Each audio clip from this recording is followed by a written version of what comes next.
주님께서 여러분과 함께 루카가 전한 거룩한 복음입니다.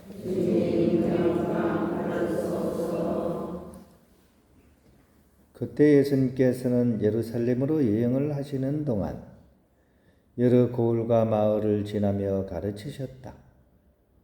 그런데 어떤 사람이 예수님께 주님, 구원받을 사람은 적습니까? 하고 물었다. 예수님께서 그들에게 이르셨다. 너희는 좁은 문으로 들어가도록 힘쓰라. 내가 너희에게 말한다. 많은 사람이 그곳으로 들어가려고 하겠지만 들어가지 못할 것이다. 집주인이 일어나 문을 닫아버리면 너희가 밖에 서서 주님, 문을 열어주십시오 하며 문을 두드리기 시작하여도 그는 너희가 어디에서 온 사람들인지 나는 모른다 하고 대답할 것이다. 그러면 너희는 이렇게 말하기 시작할 것이다. 저희는 주님 앞에서 먹고 마셨고 주님께서는 저희가 사는 길거리에서 가르치셨습니다. 그러나 집주인은 너희가 어디에서 온 사람들인지 나는 모른다. 모두 내게서 물러가라. 불의를 일삼는 자들아 하고 너희에게 말할 것이다. 너희는 아브라함과 이삭과 야곱과 모든 예언자가 하느님의 나라 안에 있는데 너희만 밖으로 쫓겨나 있는 것을 보게 되면 거기에서 울며 이를 갈 것이다. 그러나 동쪽과 서쪽, 북쪽과 남쪽에서 사람들이 와 하느님 나라의 잔치상에 자리 잡을 것이다. 보라, 지금은 꼴찌지만 첫째가 되는 이들이 있고 지금은 첫째지만 꼴찌가 되는 이들이 있을 것이다. 주님의 말씀입니다. 그리스도님 감사합니다. 평안을 빕니다. 요즘은 거의 잘 들어오지도 않는데도 사람들은 수녀원이나 수도원에 대한 그런 약간의 환상을 이렇게 가지고 있습니다. 일단 뭐 수녀원 그러면 그죠? 수녀원에서 이제 수녀원 들어오도록 이렇게 소개하는 그런 이렇게 팜플렛이라 그럽니까? 그런 것도 그렇고 그죠? 보면 아주 편안한 분위기에서 넓은 잔디밭에 수녀님들이 착 천사처럼 앉아가지고 기타를 동동동동 치면서 성가를 부릅니다. 오 아름다워라 찬란한 세상 주님이 지었네. 그죠? 멋지죠, 그죠? 수도원도 마찬가지입니다. 아주 거룩한 그런 수사님들이 수도원 미사를 탁 거행을 하는데 정말 장만 행렬을 탁 이렇게 해서 하얀 아니면 그런 수도복을 쫙 입고 줄을 서가지고 그죠? 이렇게 쫙 행렬을 하면 그렇게 장엄할 수가 없습니다. 그러다가 미사 중간에는 정말 분향도 이렇게 막 해서 막 분향도 막 하고 그죠? 또 수사님들이 또 노래도 잘해요. 막 천상의 화음. 남자들이 막 모여가지고 그 화음을 이루면 그거 되게 장관이거든요. 그래서 사람들이 보면 많이 이렇게 감동을 많이 받고 아 나도 수도원에 들어갔으면 좋겠다 이런 마음이 드는 사람들이 있습니다. 실제로 어떤 분이 이 분위기에 반해가지고 수도원에 입회를 하게 됐습니다. 그래가지고 막 처음에 와가지고 여차여차 교육과정을 거치고 그죠? 이제 나중에 이제 소임이 주어졌어요. 교육과정을 마치고 그 소임이 뭐냐 하면 이 수도원이 소세지로 유명한 그런 수도원이었습니다. 소세지를 만들어야 되죠, 그죠? 그래서 처음 이렇게 주어진 자기 소임이 돼지 잡는 일을 맡게 된 거예요. 그 수도원은 보통 이렇게 정주 수도원은 한 가지 일을 하면 그 평생토록 하는 경우가 많습니다. 그래가지고 이제 맨날 돼지를 잡아야 되는 거죠. 돼지 막 잡을 때 소리가 어떨까요? 돼지 멱다는 소리 나겠죠, 그죠? 맨날 그 소리 들으면서 먹을 때는 좋았는데 잡으려니까 끔찍하죠, 그죠? 처음에는 숙명의 마음으로 열심히 하려고 했습니다. 하지만 일 자체가 내가 내키는 일도 아니었고 또 힘들기도 하고 마음에도 좀 언짢고 나는 기도만 하러 왔는데 무슨 돼지를 자꾸 맨날 돼지 소리를 들어야 되냐. 냄새도 나고. 그러다가 같이 일하는 동료 선배 수사님들이 만만치가 않습니다.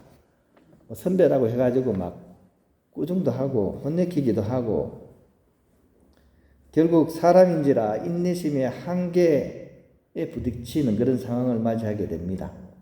그리고 속에서부터 막 이런 소리가 막 쏟아져 나오죠. 아마 여러분도 비슷한 얘기 할 거예요. 내가 이러려고 수도원 왔나? 여러분은 어떻습니까? 내가 이러려고 시집 왔나?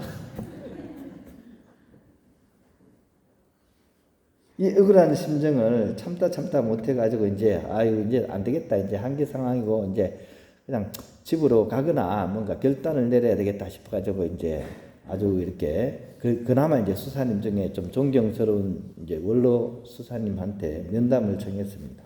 그리고 이런저런 사정을 이렇게 아뢰었습니다. 내가 이러려고 수도원 온 건 아닌데 못 견디겠다.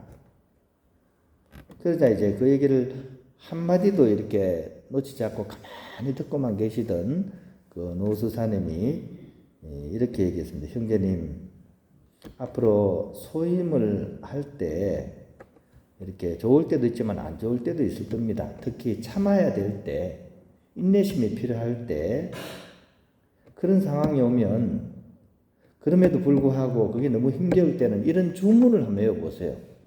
주문을 하나 알려드리겠습니다.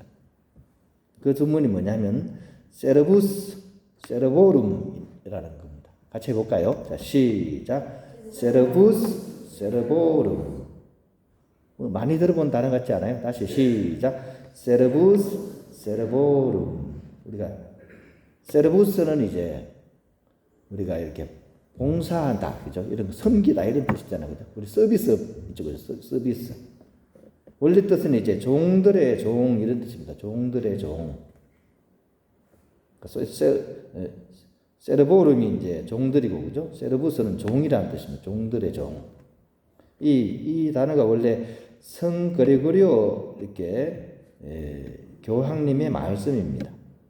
그러니까 거기에 데이자가 하나, 하느님의라는 단어가 끝에 하나 더 붙습니다. 세르부스 세르보룸 데이 이런 뜻입니다. 그러니까 하느님의 종들의 종 이런 뜻입니다.